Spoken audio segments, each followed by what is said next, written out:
The following is being brought to you by Vertical Vet. Rethink your GPO.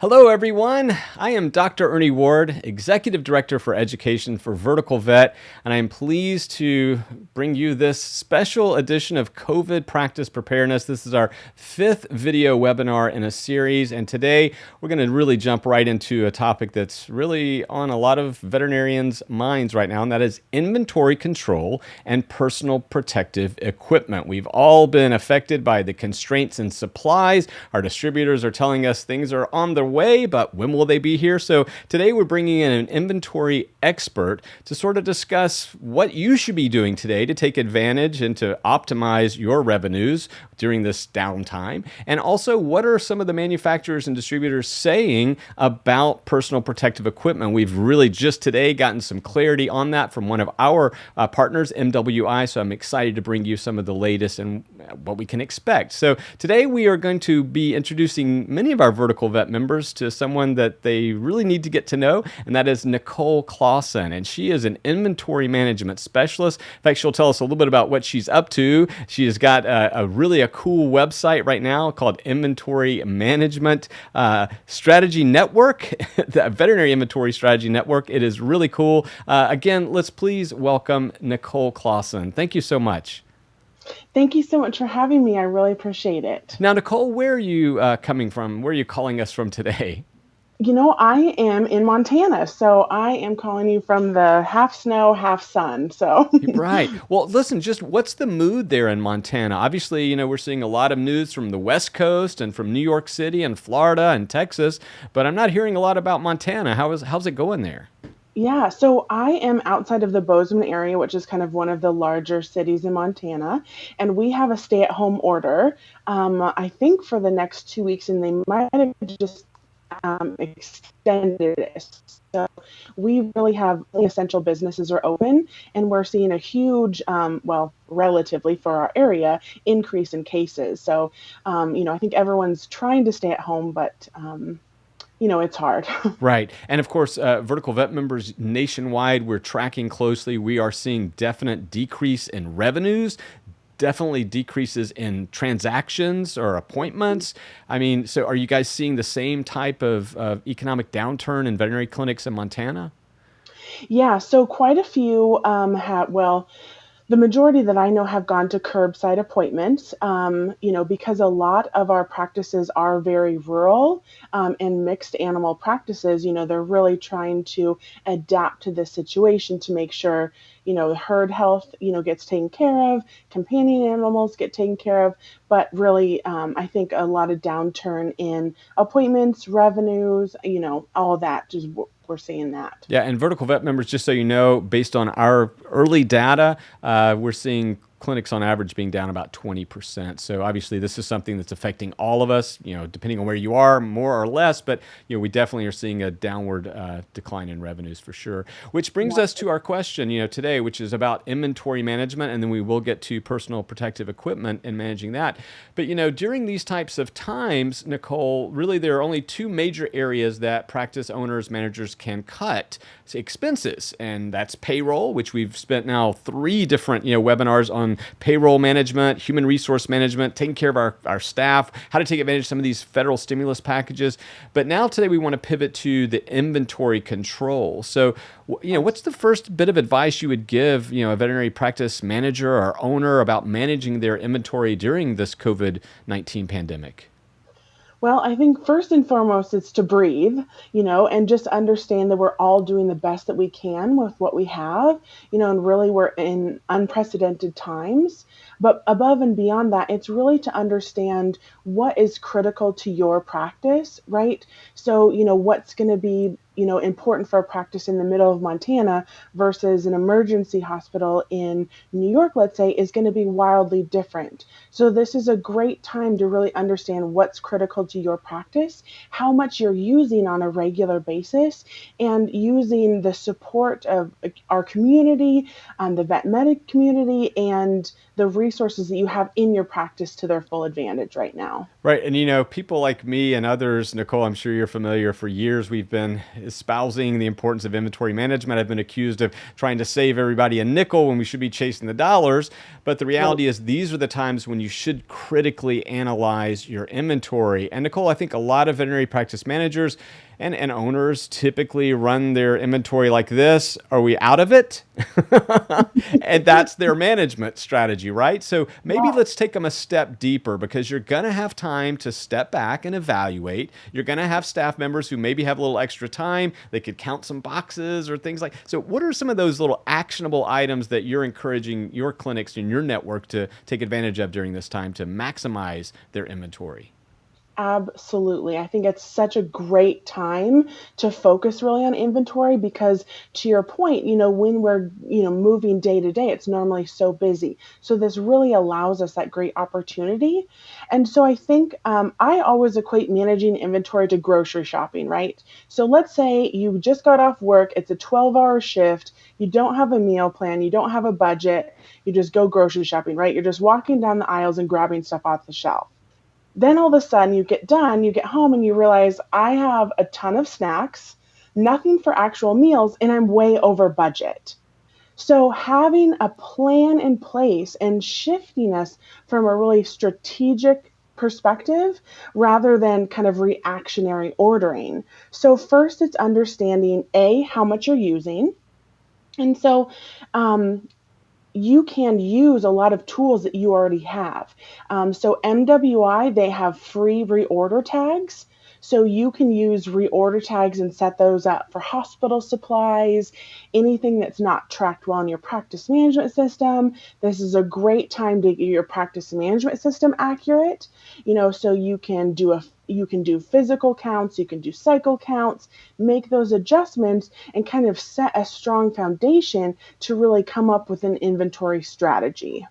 Yeah, and I love that. I mean, we've all used red tag strategies in the past. MWI does have some free tools that you can get, like she said, these reorder tags, and that's great. So, but let's kind of dial it back one more layer, because I think a lot of people go, okay, I get it. They can go count heartworm preventives on the shelf, how much flea and tick, whatever right, the basics, the milk and potatoes or the bread of your grocery shopping analogy. Yeah.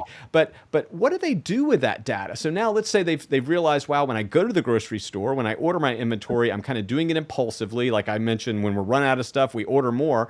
How can they now go back home, sit around the kitchen table, metaphorically speaking, and actually strategize? So what are the steps? Like you mentioned reorder rates, and that might be a bit advanced for today, but they can at least pull some basic data from their PIMS and start to say, am I stocking the appropriate amounts? And, I do want to get to one other question on the other side of this. Sure, absolutely. So generally speaking, of course, we can say that pharmaceuticals, hospital supplies, we want to keep a turnover rate, or when the rate at what it comes in and leaves your practice, generally speaking, once per month. Right. So turnover rate of 12 in that parlance, right? Yep. So 12 to 14 times per year. So that means, generally speaking, when a product runs low, so, you can think, maybe a week, 2 weeks, whatever that looks like for your specific practice, and then to order 30 days or whatever that 12 to 14 times per year. And so then what you can do so many creative things with it. So let's take like vaccines, for example. So in your PIMS, you can set it up to flag you, hey, we're running low on this. We have now, gone below our 2-week time period and we need to order more. And so you can set up reorder points. You can use those reorder tags like we talked about. You can have like a stock list in your vaccine fridge that says, hey, we should always have this, this, this. And so you go and check with that list every time it's reorder and say, oh, I need to order 2 trays of Bordetella. Right. And I love that. Again, just tracking this basic data can help you. I mean, I remember back in the day, my wife, Laura, our practice administrator, this was just her passion, was just actually trying to find hone. And I think that too, I just want to make sure that our vertical vet members understand, Nicole, this isn't just in time inventory. Like a lot of people have sort of right now, it's been in the press. They said, oh, this is showing deficiencies in inventory and stockpiling of businesses and so forth.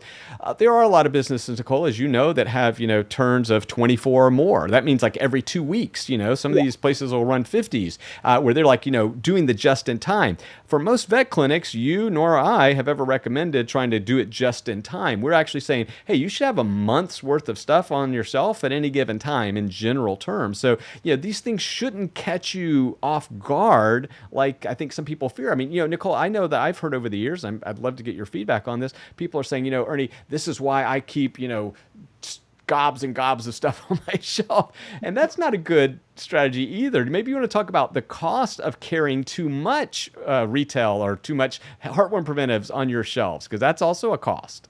Right. Absolutely. So really the key that I say for inventory is you should really use or sell it before you ever have to pay for it, right? And so most hospitals are on statement billing, right? So they only pay their bill once a month. So if I see practices and they're ordering one item, 5 or 6 times in a month, but they're only paying for it once, I implore them to think about the labor costs involved with that, right? We Right. talk about, really like watching our payroll costs, but if you have somebody placing an order for one item 5 or 6 times a month, but you're only paying for it once, think about just the extraordinary extra labor cost that goes into that. Right. And then go ahead, sorry. Right. And it's so crazy. So not only do you have payroll costs that are skyrocketing because you're having to order all the time, but then if you carry too much, because then, Nicole, I see these clinics, they swing the other way. You know what, Ernie, I'm going to order 6 months worth of this heartworm preventive. It's on special and, I'm going to get a better deal and then I don't have to worry with all this stuff you're talking about. Well, then at minimum, we call this shrinkage in retail parlance, but you're going to lose about 5% by all industry estimates. Is probably higher in some instances, but so if you just invested $50,000, take 5% of that and just say goodbye to, maybe a couple of grand. Exactly. We call these like kind of the general term is like holding costs, but it's like the Right. cost to keep it on its shelf and the cost that it takes to like basically sit on the shelf when something could be selling in that place. So it's like we have all these costs to think about. So it's kind of like balancing our labor and holding costs. That's really going to be an important thing to think about. Right. So if you want to geek out, I'm going to tell you right now, go to veterinaryisn.com, which is this network, this group that Nicole has put together. It's brilliant, by the way.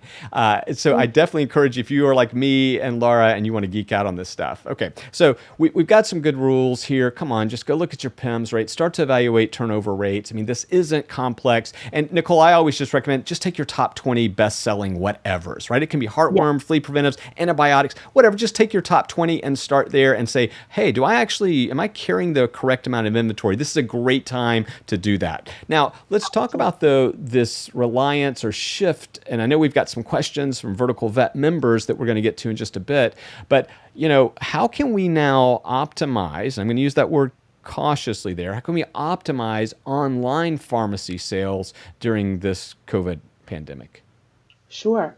So right now, because cash flow is such an important, aspect for so many of us, if not all of us, we can really, rather than trying to stock up for our clients, because a lot of our clients are saying, oh, I want to stock up on medications. So we can now use our white label online pharmacy to really help with that so that we can kind of shift some of that burden off of us and make sure that we are really stocking what's essential to our practice. And let me jump in there right now because she just said something that's profound. We've covered this here. Vertical Vet members have been watching me talk about this for 2 years now. We have strategic partners that help with this. But Nicole, let's revisit the most important part of that statement you just made, and that is white label online pharmacy. Can you expand on that for veterinary members out there that maybe aren't as cognizant of what that means? Sure.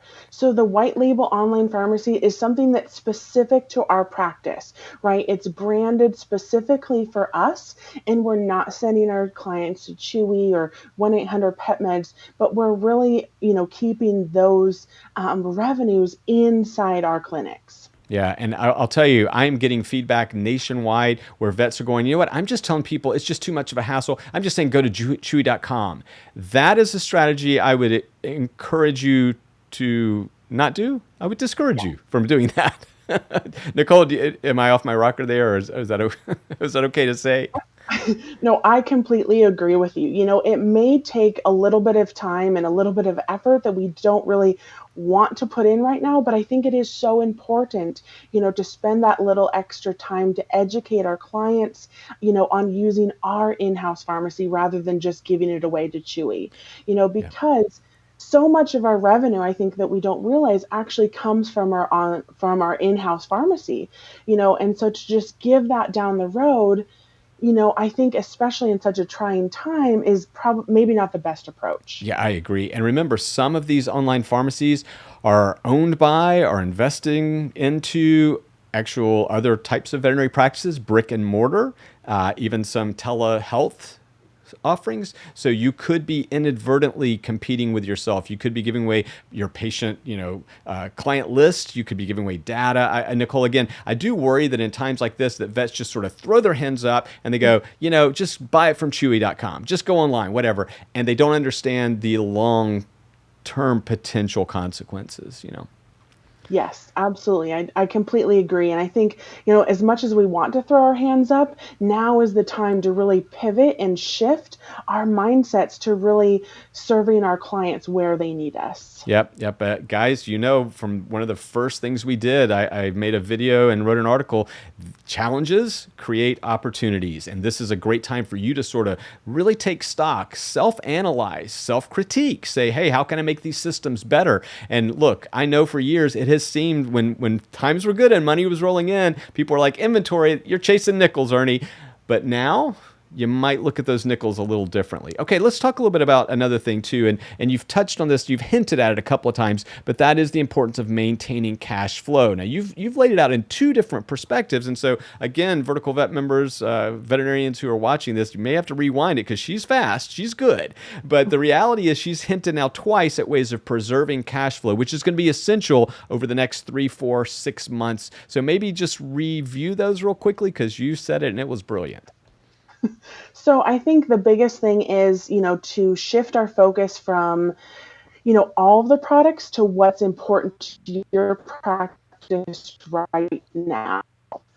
So I think buying in bulk, like our big promotional orders, like a lot of times right now, a lot of practices, historically have been ramping up for huge bulk purchases on heartworm prevention, flea and tick prevention, and I'm hesitant right now to do that because we just don't know what's going to happen months down the road, so it's really kind of weighing, hey, how can we optimize this, making sure that we are stocking what we need to, shifting and using our white label online pharmacy for stuff that may not be as critical, and just keeping that turnover ratio in mind so we're not having this huge overstock of expensive products. Now, if you're an owner, if you're a manager, there's a lot to unpack in what she's just said. But in essence, this also doesn't mean you have to be out of inventory. I think people often think of lean inventory management as always running out or on the brink of running out. We're not saying that. We're saying definitely a 12 turn or every 30 days type of turnover of product,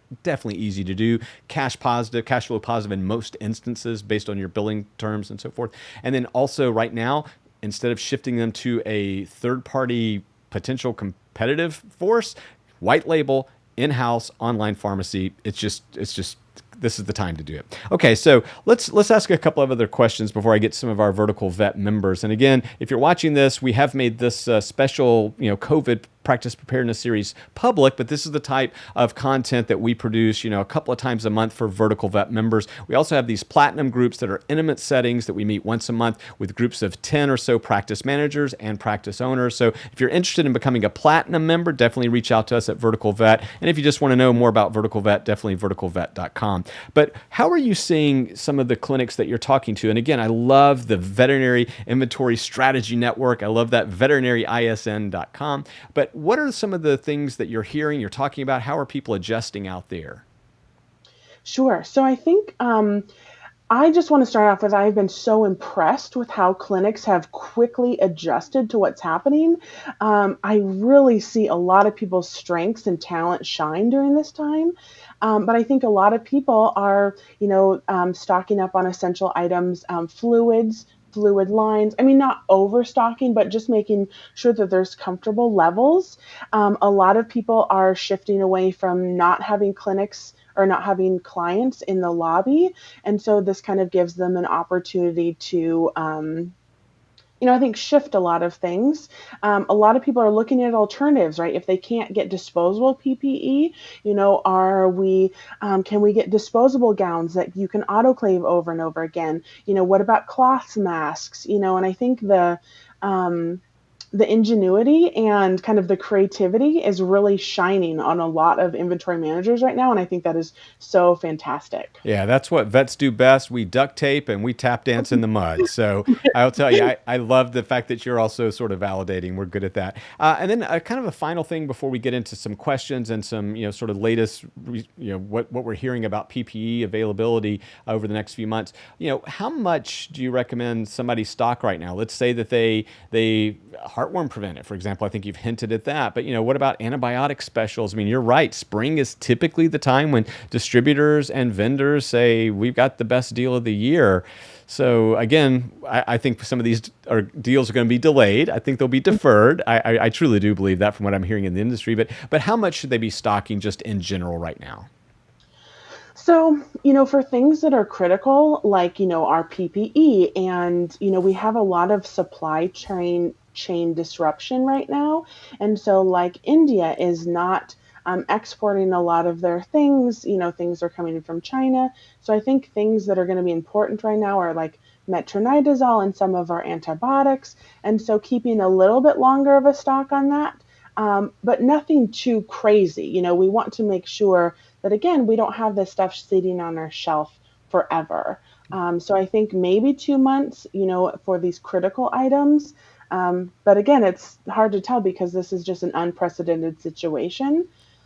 It is. And that's a perfect segue. I'd like to just once again thank, one of our primary partners here, MWI. Many of you are familiar with MWI. If you're not, MWIAH.com. Check them out. They're actually doing a fantastic job keeping us updated on the COVID-19. But today, I'm very, very happy to be able to share with you some sort of inside, information of what they're seeing in their distribution line. So again, Nicole, this will be great to get your feedback on. But this is straight from the, one of the nation's largest distributors. A lot of vets are asking about gloves, surgical gloves, sterile gloves. They're having problems, squeezes, worries, whatever. Just remember right now, MWI says supply will remain tight as long as the CDC is allocating the product at the suppliers' facilities to COVID-19 relief efforts. So actually, this is far out of, people like MWI distributors. This is the CDC saying these products have to go first to COVID-19 relief centers. Obviously, there's certain parts of the country that are much more in need of that right now. MWI did state that they've got several inbound containers that are on ships on their way right here, and they're expecting to see direct deliveries of surgical gloves, sterile gloves to MWI. This is what they've been assured within the next 3 to 4 weeks. So Nicole, that's really good. I mean, most clinics, again, if they're back to that 12 turnover rate, unless they've had a surge in surgeries, which they probably shouldn't have, looks like, 3 to 4 weeks, we may have some clarity on that. How's that sound to you? Yeah, that's excellent. And I think, as we are kind of like adjusting to this supply chain thing, I think, I think the World Health Organization had recommended increasing, suppliers to kind of increase production by like, upwards of 40%. Right.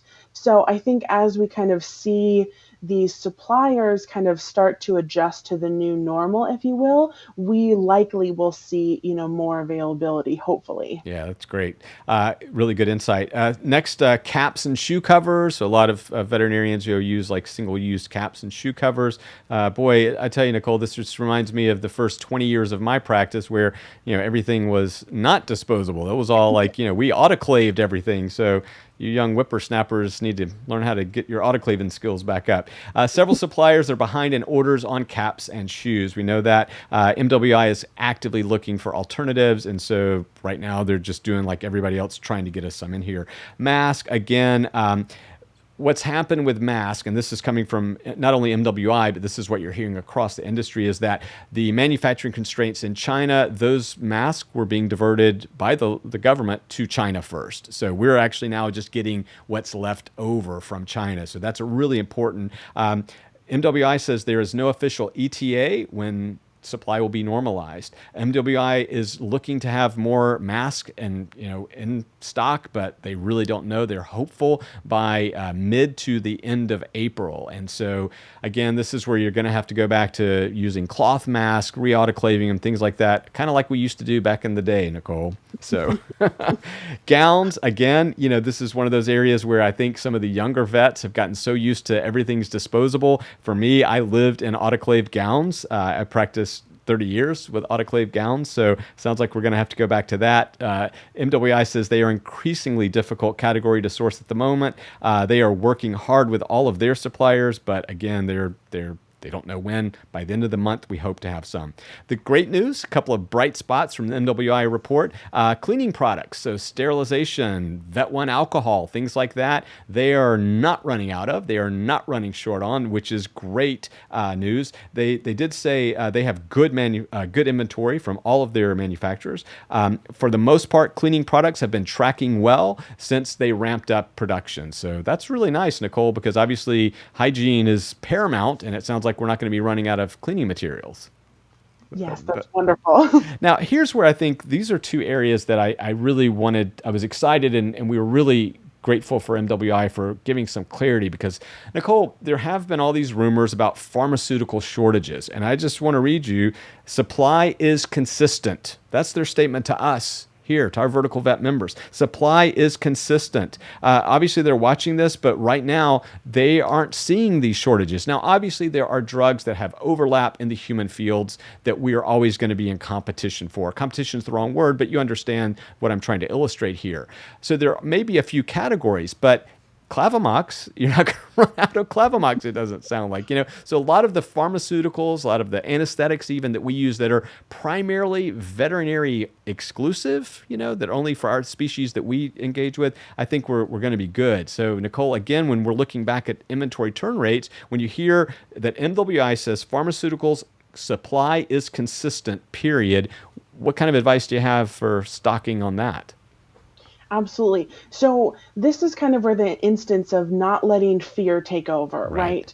I know that we want to do best for our patients and take care of our patients, but this is a great time to lean on our distributors to say, hey, is anything that could go on back order, but not to panic buy and stock up, because, especially if it's expensive, we might just sit on that and it's never going to go on back order. Right. And so it's really balancing that. So if you're being pressured to purchase some pharmaceuticals, that's a great time to maybe do a double check, get a second opinion, because it sounds to me like MWI is pretty confident in their pharmaceutical supply chain for the next foreseeable future. And then the final thing that MWI gave us official comment on was white goods. They said, look, at this time we are seeing an increased demand for 3x3s and 4x4 gauze pads. This is being diverted probably to the human medical profession, but things like tape, gauze, bandages, cohesive wraps, those are the things we're watching closely.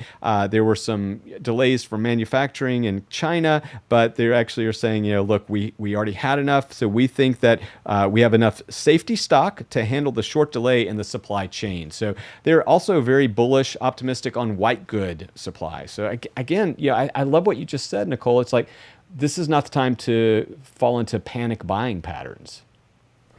Absolutely. Well, Nicole, while we've got you here, we did have some questions. And again, for Vertical Vet members, this is why we solicit your input, because we want to know what to ask our experts. And so, Nicole, I'd like to kind of turn to our first question, and I'll read it here. I'm a little worried that by cutting my inventory and pushing our clients towards an online pharmacy, I'm in fact hurting our in-house pharmacy when everything gets back to normal. How do we bring our clients back to picking up medications, diets directly from the hospital? We see better margins in-house versus online pharmacy. So what do you say about that?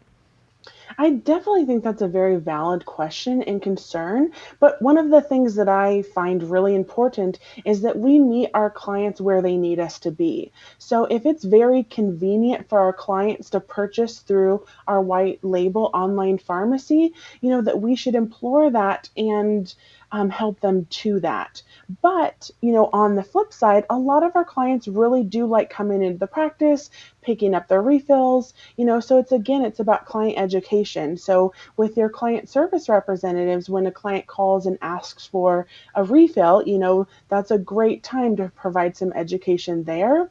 But I think as we kind of shift into this more digital age where a lot of clients are expecting us to have some kind of digital option, that it's just thinking down the road and making a plan and pivoting that if it doesn't shift back to us in our pharmacy, what else can we do? Yeah. And kind of how we can adapt to that. Yeah, and I love that. Again, this is why having a white label, your own quote unquote personal online pharmacy. But to be quite honest with you, Nicole, this has been taking shape for 20 years, certainly since 1999 when PetMeds Express first came onto the scene. So I would say to clinics like this, adapt and change. I do think this will accelerate some of this change towards online economy in this country and globally, quite frankly. But more importantly, I think more and more pet owners now are going to be exposed to this. So even if you're in rural Montana or rural North Carolina, they're suddenly now going to say, wait, this is how I buy my groceries now. Why can't I buy my dog's heartworm preventive? So I would look, the margins, we get it. You really want to be critical, go out there, negotiate strong. But the reality is you have to offer these services in this day and age, or you're just not in the game. I mean, you're really going to have two choices, right? To do it yourself or just accept that it's lost forever. So all right, let's take another question here. I feel stuck between wanting to order more of certain medications and items to keep a healthy stock in case it gets harder to find them, and ordering less to keep inventory costs down. What's the most appropriate way to order during these crazy times? And I know you've certainly addressed this throughout today's talk, but you get the balance here. Yes, absolutely. And I think to that question's point, really finding that balance is going to be important. So maybe you could order a little bit more of those essential products, order a little less of non-essential items as kind of a way to balance it. But right now, I would not go super lean, and I wouldn't go super, have a huge stock up on it either. Yeah, and Nicole, this just gets back to data. I make data-driven decisions. And so if you cannot tell me your turn rate of your most popular top 20 items, then I'm going to say, I can't help you. So you can give me that basic data to tell you where to go lean and where to go heavy. I mean, it's just data. And look, I know there was a time, Nicole, when people thought this just seemed like a big hassle and forget the inventory, but come on. And always optimize, maximize profitability, and inventory is one of those areas. So we got another good question here, and I think you're going to like this one. Before COVID-19 hit, the practice owner and I were discussing moving the primary heartworm preventive we offer in-house to a different brand. So they want to change brands. They were thinking about doing this before all this hit to save both our clients and our practice a little bit of money. Okay, I know I shouldn't rock the boat, but it almost feels like making the change now might work best. Any insights would be appreciated. So you get the idea. It's like, wait, we were thinking about making a change, and this could be heartworm preventive. This could be anything, quite frankly. And now this COVID-19 thing hit. What should we do? Should we make the change or should we wait? I personally think it's a great time to make a change because you know what? Everything is changing right now. So, and to our clients, we are their trusted resource and ally.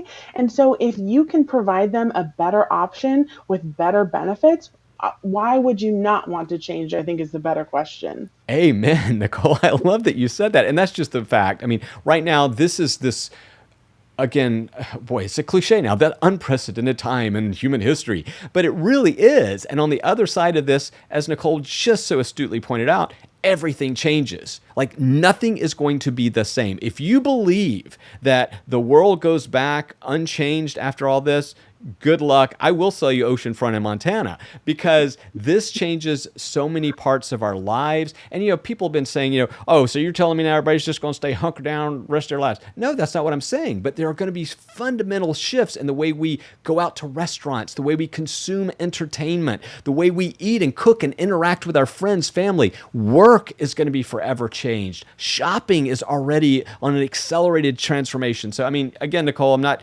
saying every little thing in your life changes, but a lot of things are, and many of these are going to stick around. Yes, absolutely. I 100% agree with that. All right, so let's jump to, I think we have one more question here. Let's take a look, Nicole. Yes.